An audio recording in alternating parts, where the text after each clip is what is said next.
All right, co-host invite sent to both of y'all, and I'm gonna get this title updated. Space is being recorded.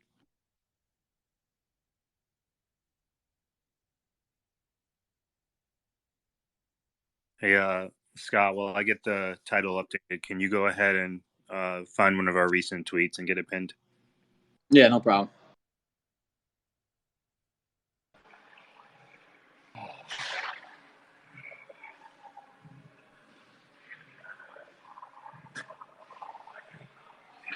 There we go. Oh, yeah.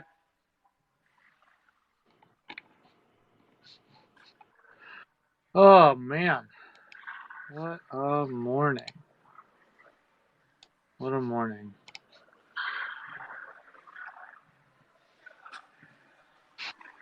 Ugh.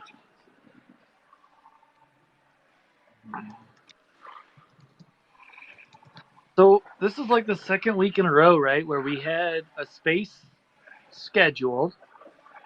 We tried to open that link, and it just didn't do anything. Like, it wouldn't start anything. We had to, like, completely do it differently. So, Yeah, doesn't make sense. I know scheduled immediately after I did. I don't know if it's wait a couple days just in case. It didn't matter, but no, it shouldn't at all.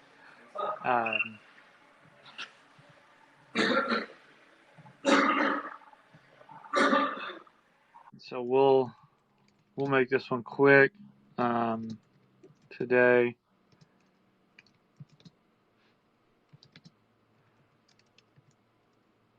Let's see who all we got. We'll get some people. They'll be rolling in. I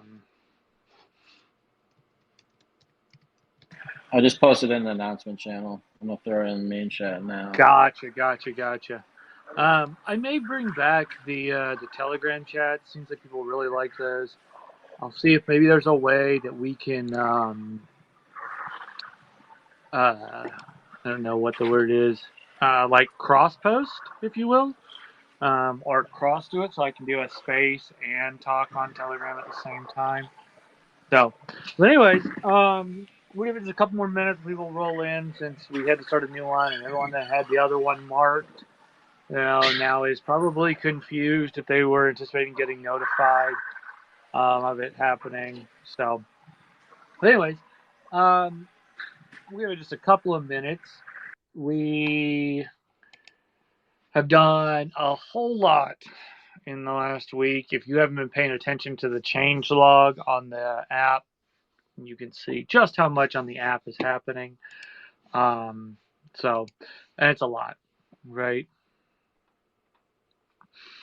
Like a whole lot. So, definitely check it out. One thing I know probably for most of the users, you probably aren't actually noticing a lot of things that are changing. That's why that change log is just so important, is because it lets you know what changed that you may not have seen, what new features are going to get on there. We've been tossing around the idea, and I would love to hear, anybody else's perspective on this. The idea of putting Dexani news essentially up there as well. Right, so you got your change log that shows you everything we've updated, anything we've changed in the app, anything new that's been added. If there was a request from you, the users, whoever it is, right, and you're like, I want to see this, then you can see that, it got implemented. The other kind of cool piece about that is, because we do take so much input from our community and from our people, you can be an active participant in making this thing what you want, making it for you, and providing you with different things that, you value. So, and we do try to do those as fast as possible. But, we do get a lot of questions about, when this, when that, what's going on with this, what's going on with that. And so I think maybe adding a little news section where people can look and get kind of an update of hey, here's what's going on, here's what's coming. Um, if we're going to be at conventions or anything like that, you can just get an update right up there.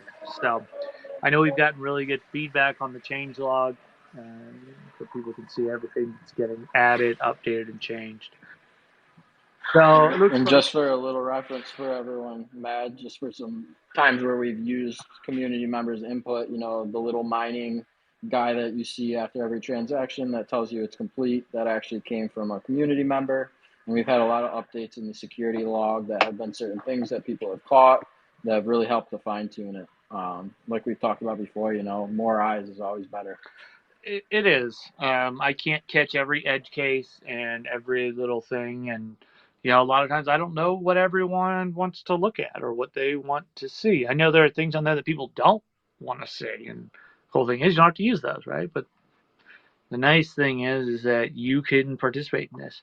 And for the NFT folks, we are working on some NFT stuff. Um, so that you can see all that. But probably the biggest update that happened this week, from a user standpoint of what you all can see in the front end, was the addition of those buy sell buttons. So you can just, if you're looking at a chart, take you straight over with it preloaded right where it needs to be. And it does make the experience better. But one of the big things and the big reasons that this thing got added was because what we're seeing in the industry is a lot more self custody, which means a lot more users are going to be using decentralized exchanges. And decentralized exchanges are definitely more complex and more challenging to use than your centralized co-partners. So by adding the buy sell button at the bottom and then it preloading over into what we all understand as a standard DEX interface, it helps them to understand how these things work, right? Like it seems like one of those silly little things, um, and it kind of is if you've been using Dexes for a long time. But if you haven't, or it's your first time, then it can get a little confusing. And this just is a little thing, a small way we can do to help onboard people up here to this beautiful decentralized space where we actually, are fulfilling the dream of crypto, owning our assets, being our own bank, doing and being dependent on ourselves, and having access to everything and being able to really trade as we see fit without some sort of intermediary telling us we can't. So small step forward, but I don't know what everyone else's thoughts were. I think it improved the user experience quite a bit.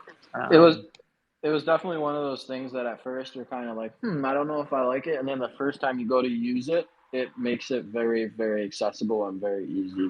Um, and it's definitely a lot quicker for people that might not be, um, as functionally sound with using something on a Dex. And it just kind of gives them that easy option, which I really like, to be honest with you. I think so too. We did make the buttons just a little bit shorter. Some people asked for that. So they don't take up nearly as much real estate, right? So they aren't stopping what you can or can't see. Um, and so those little things are there. The other thing for all the previous Excel holders, I'm sure everyone was glad to see this, was our airdrop um, pages up so you can see um, what you're entitled to, what's coming to you. And you can kind of see by the 6 blocks on there why it took so long. We've had a few little edge cases where either an address was missed or just little things. Somebody removed from staking at like exactly the right moment where we had already run all the addresses in for the token and it was running the addresses for staking and it happened There was literally like a 3-minute window where that could have happened, and they nailed it. And so they actually showed up as a 0 on there. And so, but I mean, this is why we're taking our time with this. Realistically, is we want to catch all these edge cases. I don't want to have to go back and try and fix this stuff in months. I want it to be fixed now. So easy enough. So that's all up. So really want to encourage everybody to get out there. If you're a previous Excel holder, take a look and see, what you've got coming to you when we go live. If you have not made an account, if you have not made a login account, do that. I promise you, it will be beneficial. And it'll make your life better and safer.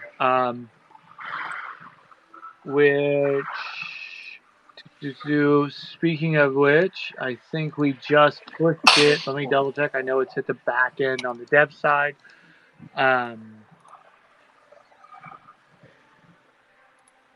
But not on the front. We'll have the reset password, which seems like one of those simple things. But is actually slightly more challenging than you think. That'll be up there. We got all the stuff set up for that, so you can reset your password if you're using a email and password. So, but now if you're one of those people that's using a not real email because you want to maintain more anonymity or whatever your life choice is there, you can't reset that one. So that's just the thing to keep in mind. But that'll be on there. We had a couple people that lost their passwords, so we've been working to get all the server stuff set up for being able to do that, which is pretty cool.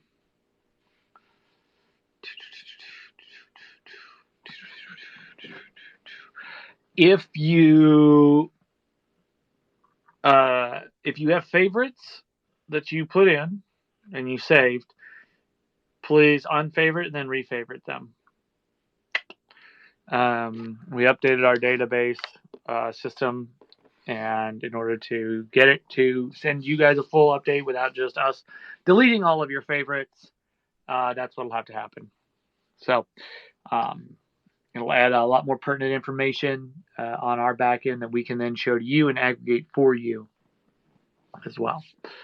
But we haven't made an official date on when the token's going to launch and go live or anything like that. I know that's what a lot of people are wanting to know, but I want to make sure we catch all these edge cases and make sure that we have all these people that are now coming in and coming back out of the woodwork.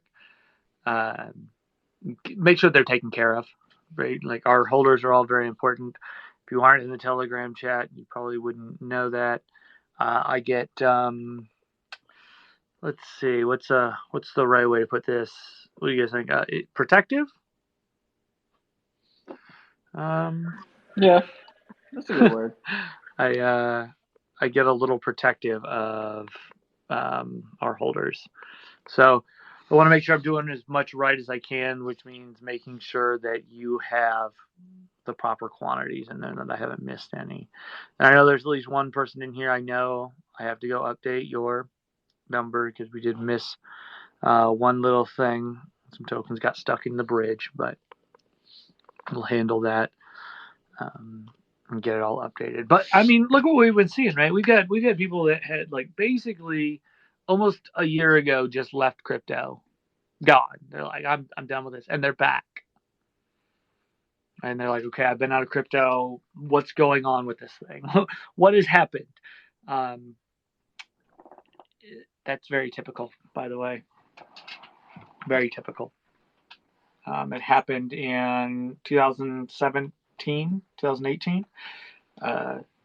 People just, market crash. People just left. They were gone. They were just like, I'm done with this. and then they come back a couple years later. And the cool thing is all of those people were better traders. They were better at identifying and looking at things and better at using all these tools than they were when they left. Right? And so you guys are all going to be straight veterans by the time this next bull run rolls around. You're like, no. You don't want to get into that. That's just not a good idea. Don't deal with that. We've seen them try this. It doesn't work. So, we keep all of that in mind. But that's who we're building for, right? We're building for the us's of 2 years ago. We're building for what did we wish we had. So it is an interesting thing to see as people are coming back in. People are kind of getting back into crypto. They're dabbling, right? As we're catching these little run-ups on ETH and Bitcoin coming back, and they're seeing the app for the first time. They're going, why? This would have been so nice if I would have had this 2 years ago. So yeah, I mean, it is what it is. But it's so cool because it's what we built it for. Okay? We identified, what was essentially 2+ years of decentralized trading, and identified the things that we needed, the things that we wished we'd had, and what's coming back is that we've kind of succeeded there. And this is only the earliest version of this platform. I mean, it's barely had a beta. It works. We even pushed a bigger update for gas units, and how that is all calculated and sent. Okay, and so for those that are traders on ETH, right? I know I see some Solana folks in here and whatnot. A lot of times you think of gas as the amount of GUI that it costs to send a transaction, but Ethereum actually has two units here. One is gas units, and then one is that GUI. And you can think of gas units as, if we're talking about this stuff being a car, gas units is how far you have to go. And the gas, as you conventionally think of it, is the cost per gallon. So every time you move a byte of data, it requires a unit of gas. It's not perfectly how it is, but it's easy enough. And so it requires X amount of gas requires X amount of gas units. So that's like miles traveled to get past that. And so some of these tokens that are really complex, especially ones that do auto LPAD, they use a lot of gas units. A lot. I just cannot even stress that enough. That's why some of these things cost so much when you trade, in order to trade. Well, we had a couple that were just causing some issues because the way that the contract functioned. And so we completely redid that. So what you'll probably likely see now is when you get a quote for gas costs from your wallet, the quote will seem high. Now, here's one of the really cool things about the way that this all works is, let's say that a contract or a trade is going to take 235,000 units of gas in order to trade, in order for the transaction to go through. Even if I give it 600,000 units of gas, it'll only use 235. But because your wallet sees that large number, it's going to tell you that the transaction could cost up to this amount.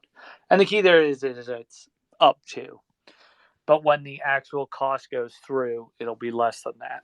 So that's something to keep in mind when you're looking, is that the gas price or the gas cost may seem high when you see it there, but the reality of the cost you actually end up paying will not be that high. But this gives you a little more block space, making sure that your transaction is far more likely to go through. And it means that given the plethora of different contracts and the way that they all work, to do this at speed, this will have enough, and you will have enough block space, enough gas units available in there in order to do this transaction, whatever that happens to be. So if anything comes up and there's not enough gas, I'm going to be at a loss at this point, because you must be dealing with something like really some sort of really complex token. So that's something to bear in mind. We pushed that update probably 4 days ago or so. I've seen a couple of people mention they thought gas was a little high on there, but it's really not. So anyways, should make the life a little bit easier. And if you're getting into something early or something really, really busy and hectic that's moving really fast, you should have a much, much better way and much more likely opportunity of your transaction being filled within the block. So I apologize if it seems like gas looks high, but I promise you, when you see what it quotes you versus what you end up paying, it'll be less. Almost every time. One of the things about being the founder and being the guy behind the scenes is that you know where all the cracks in the armor are, where all the edge cases are, where all the little things that aren't perfect are. So I'm sure that we will find some more, and we will fix those too. So that is one thing that I definitely think everyone should take note of. But it's been an interesting week in crypto, right? A couple of things happened. Actually, I don't even know what happened this week. I can't remember what week it is. What did go on? Man. I think there was I saw something for the NFT community where I think it was like an NBA NFT or something seemed to have been classified as a security.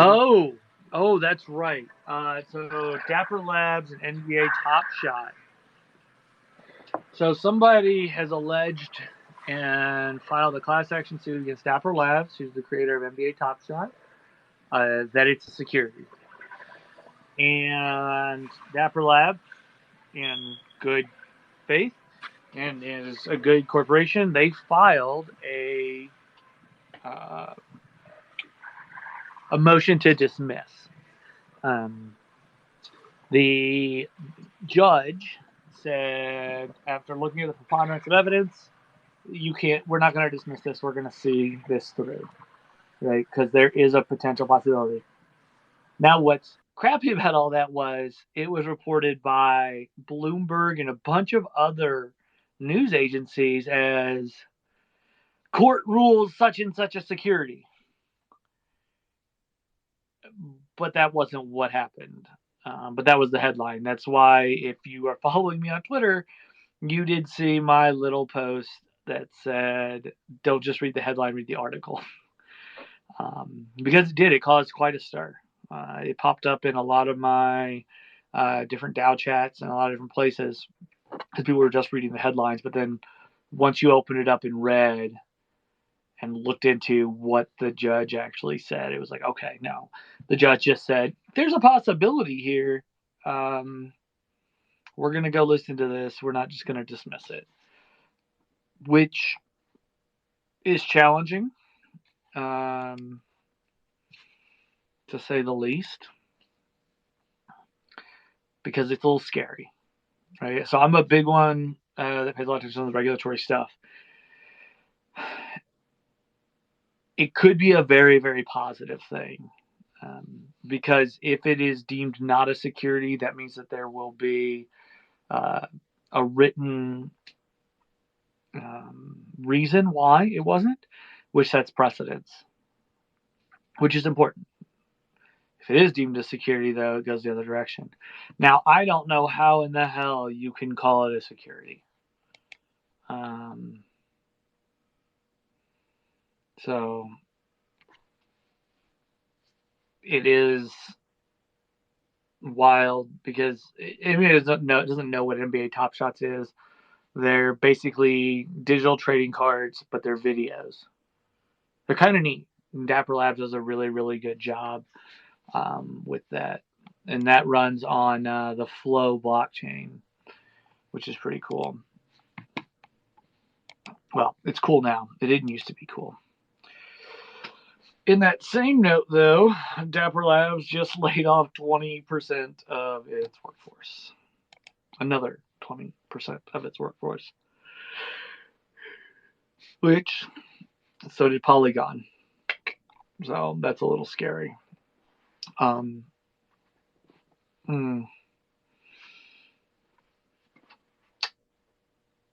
We'll see. Obviously, so much of this is hurry up and wait. And we saw a lot of these companies grow as far as expenses really, really quickly during the bull run when money was flowing in.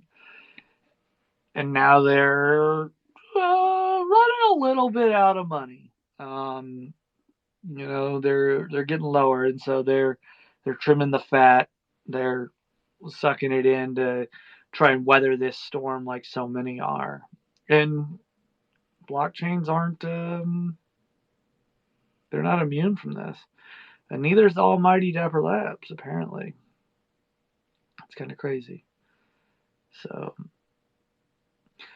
but on the same note, for those that don't know what Dune is and Dune Analytics, they have this amazing database set up, and you can go make your own dashboards with data and information. And anybody that's heard me speak or knows me knows that I love me some data.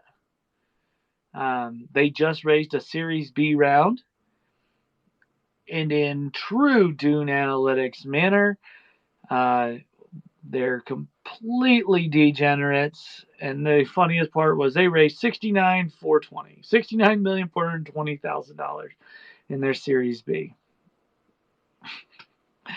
which is pretty crazy if you ask me. And also really, really funny that the degeneracy within this space just doesn't stop even when you get to that amounts of money.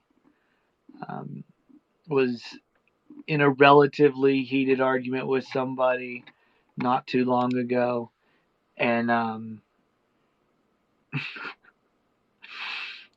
they were talking about like making things professional and this, that, and the other. And we've obviously worked very hard. If you looked at our platform and used it to keep that professional image and provide really high quality stuff. But I made the comment. I was like, you do realize you're saying this in a space where the number one decentralized exchange is represented by a unicorn, the number one aggregator is represented by a angry unicorn, and the decentralized exchange with the most users is represented by a pancake. I was just about to say a pancake. And where the second Bitcoin NFT to be inscribed, right? The second ordinal, if you will, was represented or is a dick butt. And in a place where Vitalik burned $500 million worth of sheep, $500 million worth of sheep, he burned it to an address that's 0x69420 repeating.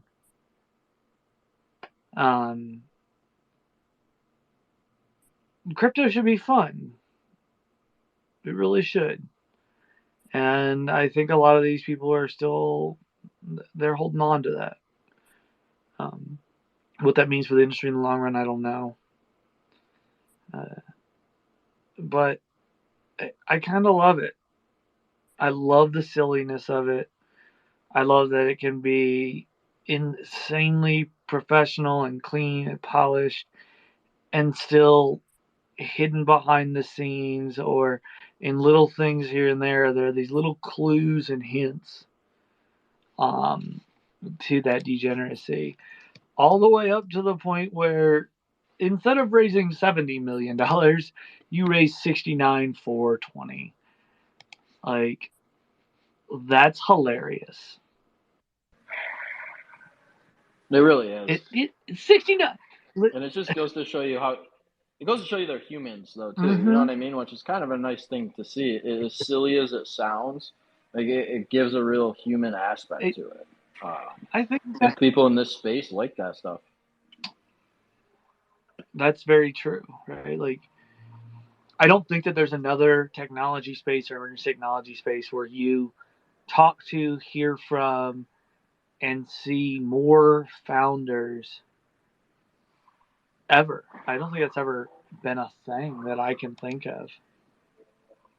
Well, it's just the human side of things. I mean, even dating way back to one of the first times that you had one of your education videos and you were having a hard time flipping your camera so that you could see the screen. Silly little things like that. It really does humanize for people that might be a little overwhelmed. And seeing things like that give you just a little bit of peace of mind, to be honest with you. And I think sometimes some of these really bigwig guys look past stuff like that because they don't really have to deal with it. You know, they're going to jump headfirst into something that they're interested in. But there's a lot of people out there that, you know, they could be spending hours and hours and hours researching something and they're still not going to pull the trigger until they feel that overwhelming sense of comfort. Yeah, I definitely agree with that. I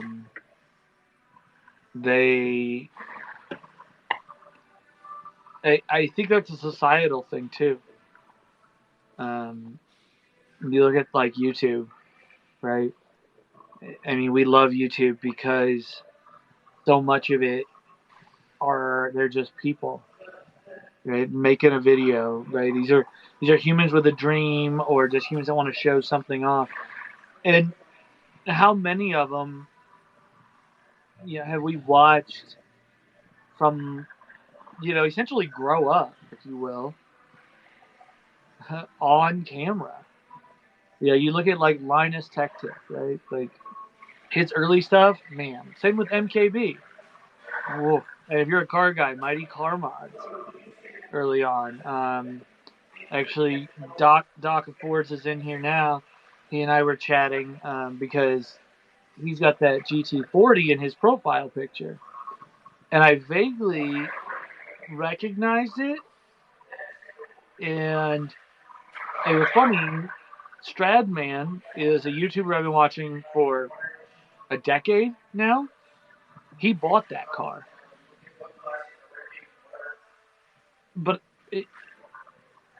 I think that human connection is going to be a pretty vital part of companies and businesses moving forward, especially early stage like we are. But I don't know if there's ever been a time or an industry or piece of technology where you have such ready access to founders and you hear from them so often, and the founders are in and of themselves celebrities, for lack of a better term, inside and outside. I mean, Charles Hoskinson, Vitalik Buterin are both, their own celebrities for their own reason, and so they're human, and they make jokes. Vitalik's jokes aren't quite as funny. I do like Vitalik a lot, but his sense of humor is different. But it is funny. We are going to keep this space just a little bit shorter than usual. I have a meeting I have to jump into, and I don't want to miss it. But I was just laughing because I was on Dune's page and looking at something, and you can sign up on their page and you can pay a monthly amount for different things. And they have 3 categories. One of them is Thug Life, and it's $420 a month. And the other category is Elite, and it's $1,337 a month. Which, if you're a nerd, that spells LEET 1337. And so I thought that was actually really funny to see these little things. And it's probably one of the most used analytics sites out there. It's challenging because you have to write scripts and add things in there, so you have to be technically minded. But there's tons of Dune dashboards that are out there. So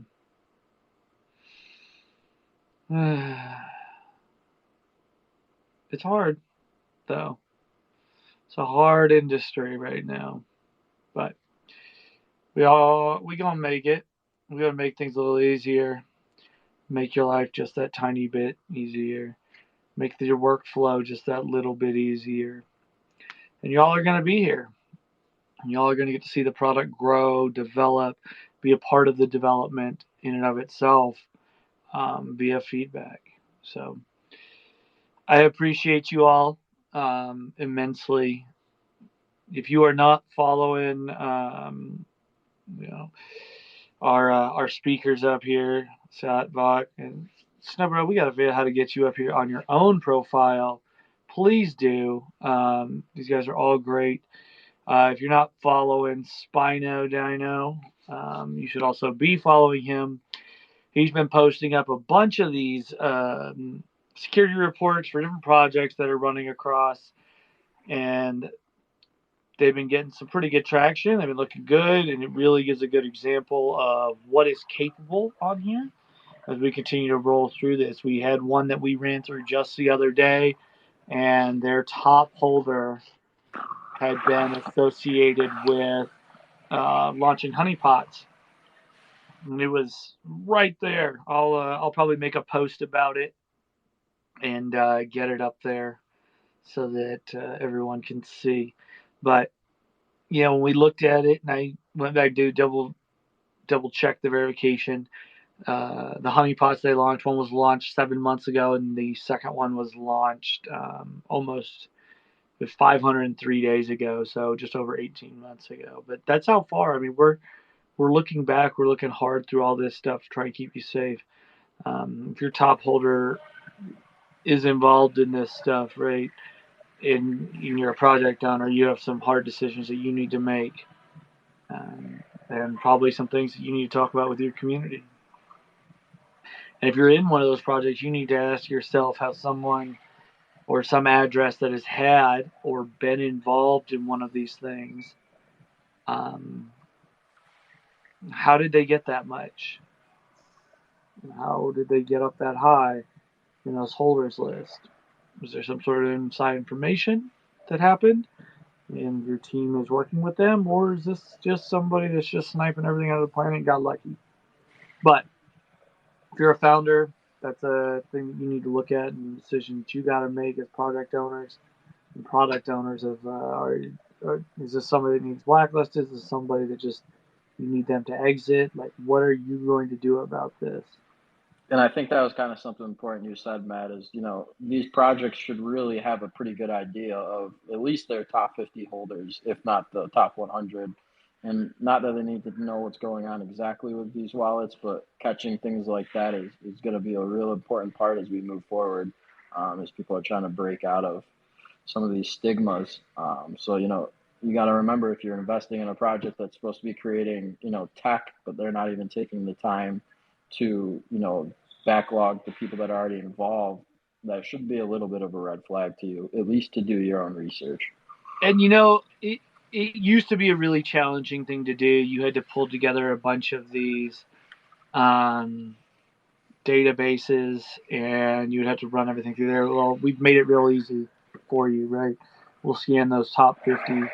Those are usually the ones that you're, as a project, most what is the right word here? Vulnerable to? Most damaging. Yeah. Yeah. So we're going to scan all those, and we're going to give you a heads up. We're going to do the same thing if you're a project that, does like liquidity staking or anything like that. we're going to do the same thing for your liquidity holders as well, and run through those humans. And if you're looking to get in, we are doing it for the owner deployer on top of it all. So if you are looking to get into a project, or you are in a project where you're finding that being able to run through this scanner and be able to see it can really help put a lot of people's within your community, help put their mind at ease. And it can lend, if you're a new project, can lend a piece of validation to it. And if you've got some weird stuff in your contract going on that, is there for a positive reason, but could be used maliciously, look, take the time to sit down with your community, open up a voice chat on Telegram, Discord, a Twitter space, whatever, and talk to them about it. Tell them why it's there. Tell them the purpose. We've got access controls in here because that's part of how our DAO works. They are given access to the following functions. We have a mint function because that's how the staking works, right? Whatever. Whatever the reasoning is,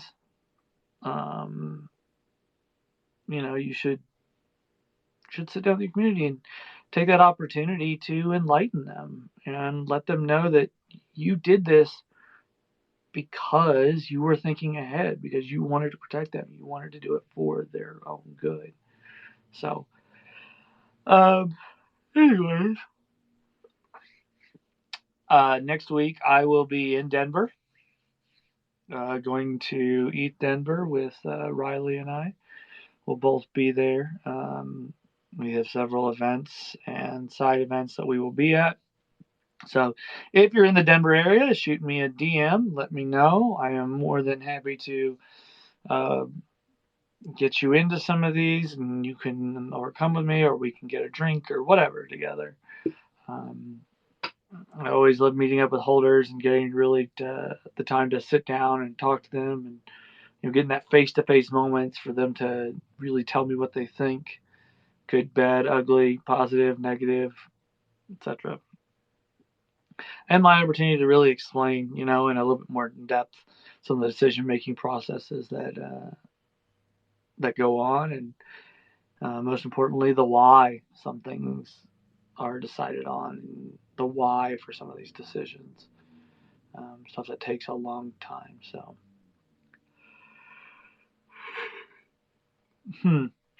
but I appreciate all of you. Give these folks a follow. Got Keith Jackson in here. Make sure you give him a follow as well. And keep an eye out, guys. All right. I love you all. It's a wonderful Thursday. Have a great day. Have a good day, guys. Good night. Have a good one, everyone. Y'all have a great night. We'll see y'all next week.